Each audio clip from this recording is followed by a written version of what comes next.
맥없이 무너졌습니다. 그리고 2만 명이 죽거나 실종됐습니다. 일본은 안전하다는 패러다임이 깨져버렸습니다. 1697년 그때까지 전 세계인 누구나 백조는 하얗다고 생각을 했습니다. 한 번도 까만 백조를 본 일이 없습니다. 그렇기 때문에 백조, 스완 이야기하면 다 누구나 하얗다고 생각을 했습니다. 그런데 서구인들이 호주를 방문합니다. 1697년 호주를 가고 깜짝 놀랍니다. 아, 글쎄, 화이트 스완과 똑같이 생긴 블랙 스완이 있었던 겁니다. 백조가 까맣다. 그 전까지 아무도 인정하지 않았습니다. 하지만 백조가 까만 게 현실이 되고 있습니다. 지금까지 세상은 정규 분포의 표준 편차의 이 95% 신뢰도, 99% 신뢰도를 가지고 통계와 데이터를 통해서 모든 의사결정을 내렸습니다. 하지만 지금은 통계의 밖에 있는 0.1%, 2%의 익스트림, 극단이 세상을 결정하고 있습니다. 여러분은 그 극단이 세상을 결정하는 패러다임 속에 살고 있습니다.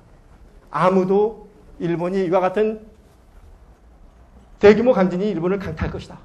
그리고 미국이 글로벌 금융위기의 진원지가 될 것이다.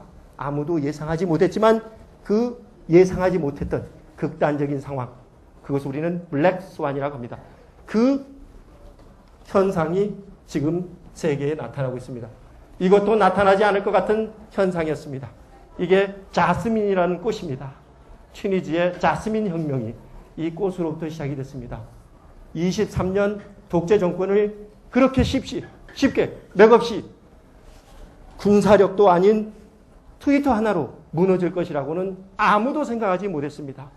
26세의 젊은 청년이 튀니지에서 과일 행상을 하다가 정부 단속반에 걸렸습니다.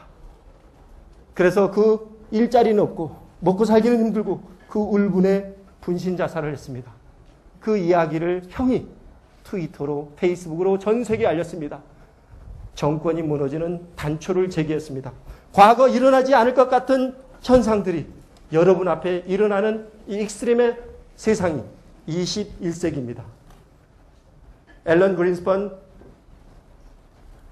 FRB 전 의장은 이와 같은 현상을 경제 위기를 100년에 한 번 일어날까 말까 하는 현상이다. 이렇게 얘기를 합니다. 세상이 바뀌고 있습니다. 19세기를 지배했던 영국, 자기 나라 영토의 150배가 되는 식민 영토를 개척을 했습니다. 19세기에 이어서 100년간 호구하고 자기 권력을 누리던 그 권력을 이어받은 게 미국입니다. 미국이 군사력, 정치력을 앞서서 전 세계를 압도를 했습니다. 하지만 글로벌 금융 위기가 발생되면서 2008년 이후 모든 권력과 돈이 아시아로 넘어가고 있습니다. 그러면서 새로운 신조어들이 이렇게 세상을 바꿔가고 있습니다. 2025년이 되면 브릭스라는 브라질, 러시아, 인디아, 차이나 이 4개 국가만 전 세계 GDP의 4분의 1을 만들어냅니다. 이 국가와 손을 잡고 있지 않으면 우리는 부를 창출해낼 수가 없습니다. 자, 경제 권력이 바뀌면서 커다란 미국과 유럽이 지배했던 세상이 지금 미국이 작아지고 유럽이 정체되고 있고 아시아가 커지고 있습니다. 아시아의 시대가 곧 오면서 아시아나이제이션이라는 키워드가 생겨나고 있습니다. 이것은 세상이 어떻게 가고 있는지에 대한 종합 정리판입니다. 보십시오. 9만 년 동안 우리는 수렵 채취 활동을 해왔습니다. 그리고 10,000년 동안 농업사회에 살아왔습니다. 그리고 250년간 1776년부터 시작된 산업혁명의 물결에 의해서 우리는 산업화 시대를 맞이했습니다. 그 이후를 보십시오. 그 이후는 지식정보화, 지금 우리가 창조혁명으로 이끌어지는 감성 경험의 시대를 살고 있습니다. 이거를 잘 보십시오. 세상이 어떻게 가고 있느냐. 세상은 이제 이렇게 가고 있습니다. 이게 파워포인트 이거죠. 자, 보십시오. 이걸 잘 보시면 여기에 진실이 담겨 있습니다. 이거는 여러분도 다 아는 이야기입니다. 농업사회와 산업화 사회에 부를 창출하는 방법은 뭐냐? 눈에 보이는 것에 가치를 키우는 것이었습니다.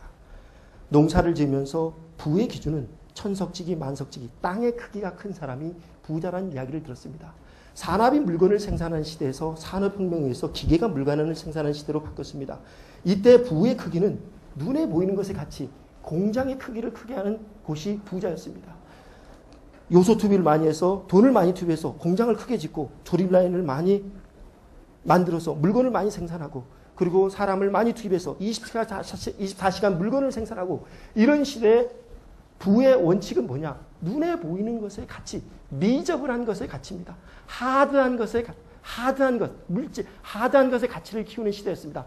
이 하드한 것의 가치를 키우던 것이 다른 눈에 보이지 않는 것의 가치를 키우는 시대로 세상이 바뀌어갑니다. 디자인, 브랜드, 스토리텔링, 눈에 보이지 않는 것 가치를 어떻게 창출하느냐, 그것이 21세기를 지배하는 승자의 법칙으로 바뀌어가고 있습니다. 지금 여러분들이 살고 있는 감성과 경험의 시대, 드림 소사이어티라고 합니다. 롤프 옌센은 드림 소사이어티라고 하는데 그거는 꿈과 감성이 지배하는 시대입니다. 잘 보십시오. 여기까지의 사회가 지금 전 세상을 지배를 하고 있습니다. IT 시스템, 반도체가 1980년대부터 개발돼서 사용이 되면서 어떻게 되느냐? 지금 하드 껍데기 위에 IT 시스템을 결합하는 컨버전스 세상이 열리고 있습니다. 이 컨버전스 세상은 어떻게 여느냐에 따라서 승자, 부의 법칙이 달라지고 있습니다. 뒤에서 설명을 하겠습니다. 어떤 컨버전스, 어떤 창조성이 세상을 바꾸고 개인의 역량을 미래형으로 바꾸는지. 이 시대의 키워드는 뭐냐? 하드한 것의 시대가 이제 지식의 힘으로 소프트한 것의 시대로 가서 소프트한 시대에서 또 뭐가 바뀝니까?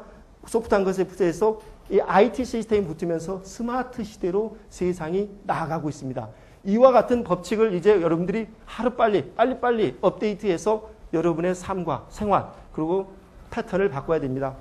이것은 자본주의의 진화의 역사입니다. 자본주의가 이렇게 바뀌었습니다.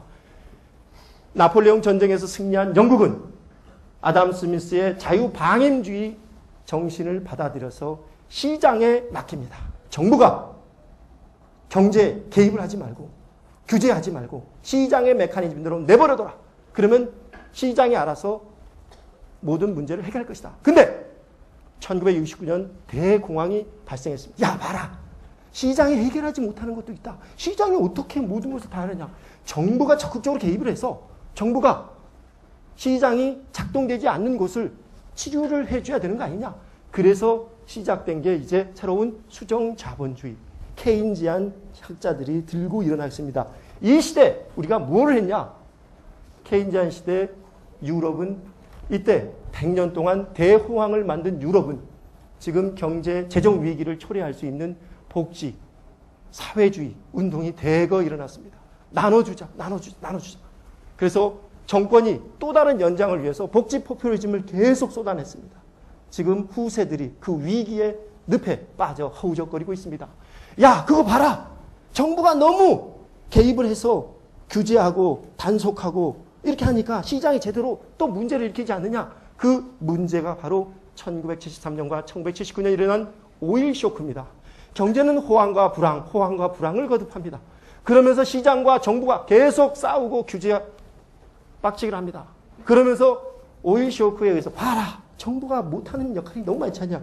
그래서 다시 여러분 그 시대를 지배하는 지배 정신이 뭐가 되느냐? 바로 작은 정부가 됩니다. 레이거노믹스 그리고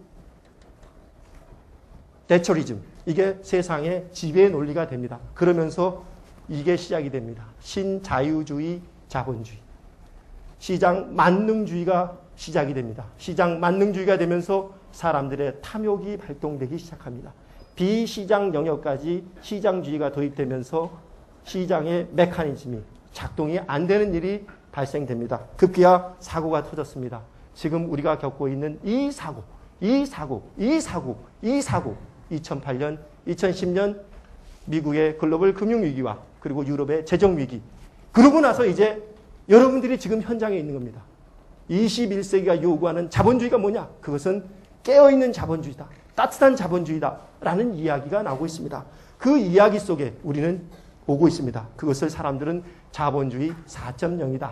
그리고 지금 대한민국 정부에서 키워드로, 정부가 아니죠. 다음 대선 주자들이 키워드로 제시하는 게 경제민주화다. 이코노믹 디모크라시다. 얘기합니다. 이코노믹 디모크라시다. 이 전까지는 폴리티컬 디모크라시, 정치 민주화를 위해서 싸워왔습니다. 지금 세상은 이제 경제민주화. 어떻게 기업이 비즈니스 밸류를 창출하고 동시에 소셜 밸류, 사회적 가치를 같이 창출해낼 것이냐. 세상의 같이 함께 터게더 어떻게 같이 발전하고 같이 행복할 것이냐. 더불어 행복한 세상을 만들 것이냐.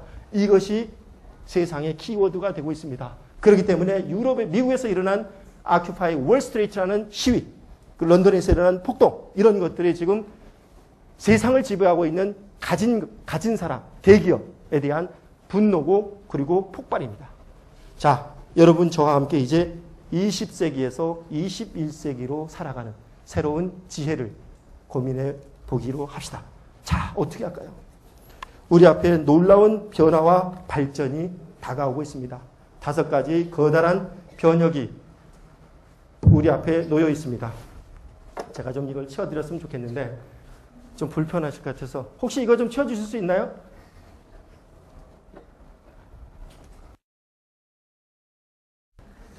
자, 5가지 체인지다. 왜 이럴까? 세상이 바뀌고 있어요. 첫 번째 넥스트 패러다임입니다. 지난 산업화 시대 세상은 원웨이 사회라고 이야기하고 있습니다. 원웨이 사회를 우리는 수직사회라고 이야기합니다. 수직사회의 특징은 뭐냐? 산업화 사회, 수직사회의 특징은 뭐냐? 관료주의, 그리고 하이어라키, 군대 조직. 막스 베버는 관료주의가 산업화 시대의 조직을 가장 효율적으로 움직일 수 있는 최고의 패러다임이다. 이렇게 평가를 했습니다. 그런데 1990년대가 되면서 세상이 기울기 시작합니다. 착착착착착 기울어요.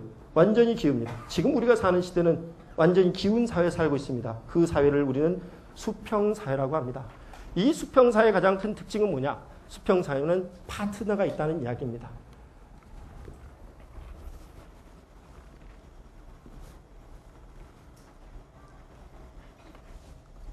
내가 A를 이야기하면 상대방한테 B를 들어줘야 됩니다.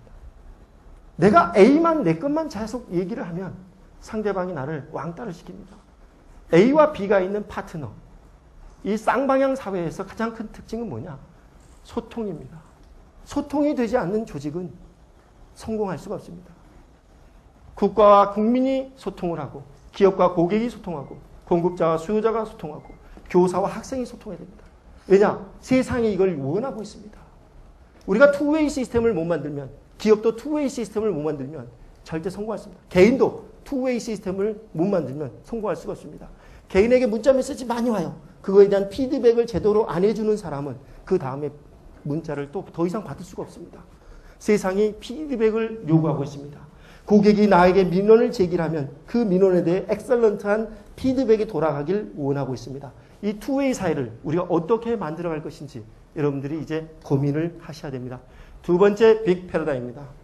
세상이 탑다운, 원웨이 사회에 가장 익숙한 것은 공급자가 자기 생각을 탑다운적으로 자꾸 푸시하는 것입니다.